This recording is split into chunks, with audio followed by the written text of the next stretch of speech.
সুপ্রভাত, সকলকে নমস্কার। বড়দের আমার প্রণাম, ছোটদের ভালোবাসা জানিয়ে আমি দীপিকা রানাঘাটের ছোট্ট একটা গ্রাম থেকে আমার নতুন আরও একটি ব্লগে রইল অনেক ভালোবাসা এবং অনেক অনেক অভিনন্দন। আশা রাখবো ভিডিওটি প্রথম থেকে শেষ পর্যন্ত তোমাদের অনেক ভালো লাগবে এবং ভিডিওটি একটু স্কিপ না করে দেখার অনুরোধ জানিয়ে সকাল সকাল ব্লগটি শুরু করে দিলাম। 22 জাস্ট আ নাম্বার, এটা একটা সংখ্যা মাত্র। তো আমাদের সবার উচিত সময় থাকতে নিজের যত্ন একটু হলেও নেওয়া আর নিজেকে একটু হলেও সময় দেওয়া।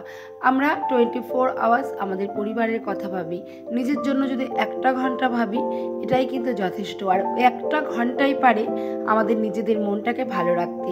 যতক্ষণ না আমি নিজেকে ভালোবাসতে পারবো ততক্ষণ কিন্তু কাউকেই ভালোবাসতে পারবো না। তাই সকলের সবার প্রথমে উচিত নিজেকে ভালোবাসার, নিজের জন্য একটু হলেও সময় বার করে নিজেকে কিছু দেওয়ার। নিজেকে কিছু না দিতে পারলে আমরা কিন্তু অন্য কাউকে কিছুই দিতে পারবো না। কারণ আমি যদি নিজেকে কিছু না দিই, আমি কখনোই আশা করব না যে কেউ আমাকে কিছু দেবে। আমি সবাইকে দেব, কিন্তু আমি কিছু পাবো এটা কিন্তু আমাদের আশা করা একদমই ভুল। তাই সব আশাকে বিসর্জন দিয়ে নিজের মনকে ভালো রাখার জন্য অন্তত সারাদিনে একটা ঘন্টা যদি আমি নিজেকে দিতে পারি, তাহলে দেখবে সারা দিনের সময়টা আমি অন্যকে হাসি হাসি দিতে পারবো। তাই অনেকের কটূক্তি শোনা সত্ত্বেও আমি কিন্তু যোগা ক্লাস জয়েন করেছি। আর এটা কিন্তু করেছি শুধুমাত্র আমি নিজেকে ভালো রাখার জন্য, নিজেকে সুস্থ রাখার জন্য। কারণ আমার দায়িত্ব কেউ নিতে আসবে না। তো যাই হোক, সকালে যোগা ক্লাস থেকে ফিরে চলে এসেছি। আর এসে কিন্তু দেখো এখনও ড্রেসটাকেও চেঞ্জ করিনি, ওরকমই ড্রেসটা পরেই অন্যান্য সংসারের সমস্ত কাজকর্মে হাত লাগিয়ে দিয়েছি। আর বাড়ি ফেরার সময় বেশ কিছু সবজি আর মাছও কিন্তু নিয়ে এসেছি। সঙ্গে ছিল শসা, টমেটো। আর এগুলো তো আমার প্রত্যেক দিনই বাড়িতে থাকে, তোমরা দেখতেই পারো। তো যাই হোক, এগুলো সব কিছু গোছগাছ করে ফ্রিজে ঢুকিয়ে আর এখন দেখো ভাত আর ডালটাকেও বসিয়ে দিলাম। ভাত আর ডালটাকে বসিয়ে গ্যাসের আঁচটা একদম কমিয়ে দেবো, কমিয়ে কিন্তু আমি উপরে চলে যাব। তার কারণ অনেক জামা কাপড় বার করে রেখে এসেছি, সেগুলোকেও কাচতে হবে। আর টুকিটাকি দুটো একটা কাজ আছে, যেমন ঠাকুর ঘরটা মোছা হয়নি সেটা মুছতে হবে, প্লাস তুলসী তলাটা লেপতে হবে, আর জামা কাপড় কেচে স্নান সেরে কিন্তু আমাকে পুজোটা দিতে হবে। তাই গ্যাসের ফ্লেমটাকে একদম কমিয়ে ধুয়ে চলে গেলাম ওপরে। আর এখন ওপরে যে বাদবাকি কাজগুলো আছে সেগুলো কিন্তু এক এক করে কমপ্লিট করে নেব। ওপরে এসেই জামা কাপড়গুলো যে ছিল সেগুলোকে কিন্তু কেচে নিয়েছিলাম, আর এখন এক এক করে জামা কাপড়গুলোকে মেলে দেব। এখানে বেশ কিছু হোলির যে রং খেলার জামা কাপড় সেগুলোও ছিল, যেগুলো রং মাখা ছিল, কালকে আর ধোয়ার সময় পাইনি, তো সেগুলোকে আজকে ধুয়ে দিলাম। ধুয়ে এখন দেখো মেলে দিলাম। আর এখন তো রোদের কোনো চিন্তাই নেই, যখন খুশি তখন জামা কাপড় মেললেই কিন্তু শুকিয়ে যায়। কারণ সকাল সকাল এত কড়া রোদ উঠে যায় না, কি আর বলবো। তো যাই হোক, জামা কাপড়গুলো মেলে স্নান সেরে এখন পুজো দেব। তার জন্য দেখো গাছে দুটো ফুলও ফুটেছিল, সেগুলোকেও কিন্তু তুলে নিলাম। আর ছাদ বাগানের যে আমার স্বপ্নটা ছিল যে আমার নিজের বাগানের ফুল দিয়ে আমি ভগবানের চরণে দেব, সেই স্বপ্নটা কিন্তু আমার পূরণ হয়েছে। ভগবান কিন্তু আমার সেই স্বপ্নটা পূরণ করেছে। নিজের গাছের ফুল, সেটা দিয়ে পুজো দেওয়ার আনন্দটাই কিন্তু অন্যরকম। স্নান সেরে ফুল তুলে আর এখন দেখো সুন্দর করে পুজোটাও দিয়ে নেব, তুলসী তলায় জলটাও দিয়ে নিলাম। আর প্রত্যেক দিন তো তোমরা দেখোই আমি ফেরার পথে ওখান থেকে কিন্তু ফুল নিয়ে আসি। আর এখন কিন্তু মন ভরে ঠাকুরকে ফুল দিয়ে পুজো দিতে পারি। আর নিজের থেকেও না, মনের থেকেও না ভীষণ ভালো লাগে, জানো তো। দেখবে ফুল আর ফল, ঠাকুর কিন্তু ফলে অতটাও সন্তুষ্ট নন যতটা ফুলে সন্তুষ্ট। দেখো ঠাকুরকে ফুল দিয়ে কত সুন্দর করে সাজিয়ে পুজোটা দিয়েছি।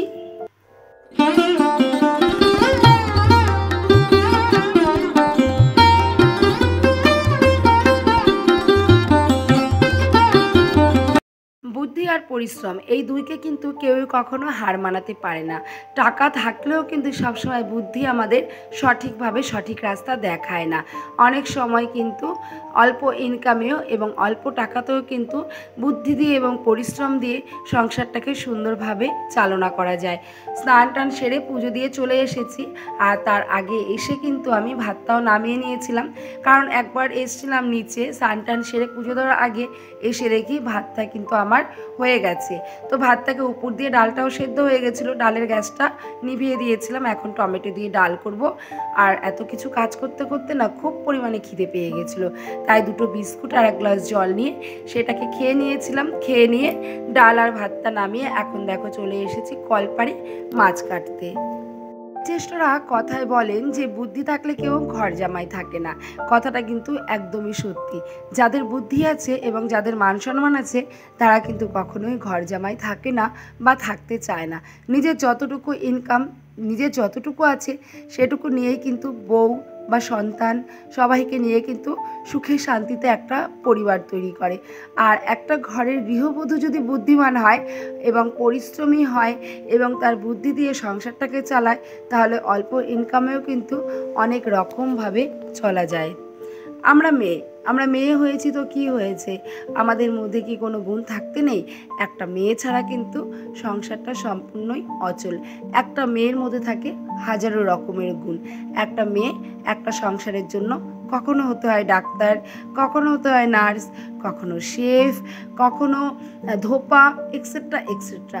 তবে একটা নারী তার সম্পূর্ণ রূপ দিয়ে একটা সংসারকে কিন্তু চালনা করে। নারী ছাড়া সংসার যেমন অসম্পূর্ণ, তেমনি নারীর বুদ্ধি ছাড়াও কিন্তু নারী অসম্পূর্ণ। কারণ বুদ্ধি দিয়েই, তার লক্ষ্মীশ্রী দিয়েই কিন্তু সংসারটাকে লক্ষ্মীতায় পরিপূর্ণ করে রাখতে পারে। হোক না ইনকাম কম, তাতে কি আসে যায়? কম ইনকামেও কিন্তু মানুষ অনেক সুখী হতে পারে, যেটা অনেক অনেক ইনকামেও মানুষ সুখী হতে পারে না। মনের সুখ, মনের শান্তি, পরিবারের সুখ, এটাই তো সব থেকে বড় সুখ, তাই না? বললাম না আজকে এনেছিলাম বাটা মাছ। তো বাটা মাছ আমাদের বাড়ির সবারই প্রিয়। আর বাটা মাছের সাইজগুলো আজকে বেশ ভালো ছিল। তো মাছগুলোকে ভালো করে পরিষ্কার করে ধুয়ে এনে সর্ষে আর পোস্ত বাটা দিয়ে রান্না করলাম। সঙ্গে একটু টমেটো বাটাও দিয়ে দিয়েছিলাম। আর আজকে একটু গামাখো করে তরকারিটা রান্না করব। প্রথমে ভেবেছিলাম যে উচ্ছে আর আলু দিয়ে পাতলা করে ঝোল করব, কিন্তু পরে মনে হলো যে না, সর্ষে আর পোস্ত দিয়ে রান্না করি, কারণ এরকম রান্না অনেক দিন খাওয়া হয় না। তো সর্ষে আর পোস্ত দিয়ে রান্না করলাম। তরকারিটা বসিয়ে দিয়ে যে বাকি যে লঙ্কার বোটাগুলো ছাড়ানোর বাকি ছিল, লঙ্কার বোটাগুলো ছাড়িয়ে লঙ্কাগুলোকে ফ্রিজে রেখে দিলাম। আসলে লঙ্কাগুলো আজকে কিনে আনিনি, আমরা যেখানে যোগাশ্রমে যাই সেই আশ্রমে 2 দিন আগে যে হোলি উৎসব হয়েছিল, তো লঙ্কা অনেক বেঁচে গিয়েছিল। তো আমরা যারা যারা যে কজন ওখানে যোগা শিখি আর কি, তো প্রত্যেককে একটা করে প্যাকেট আমাদের লঙ্কা দিয়ে দিয়েছিল। সেটাই নিয়ে বাড়িতে এনে ভালো করে বেছে পরিষ্কার করে ফ্রিজে রেখে দিলাম। আর লঙ্কার বোটা ছাড়িয়ে রাখলে রান্না করার সময় যতটা সুবিধা হয়, আর লঙ্কাও কিন্তু খুব ভালো থাকে। আর এদিকে দেখো এতক্ষণে আমার তরকারিটা হয়ে গেছে, আর আমি কিন্তু বাটিতে নামিয়েও নিলাম। আর ওই যে দেখলে না, কালকে তোমাদের দেখালাম গামলাটা এখানে রাখি, বেসিনে বাসন মাজলে আসলে কি হয়, আমাদের রান্নাঘরটা তো খুবই ছোট, আর 2-1 জনের রান্না বেসিনে বাসন মাজলে ঠিক আছে, কিন্তু 5 জন, আমরা 5 জন মানুষ, 5 জনের বাসনপত্র অনেক হয়, রান্নার বাসন বলো, খাওয়ার বাসন অনেক হয়।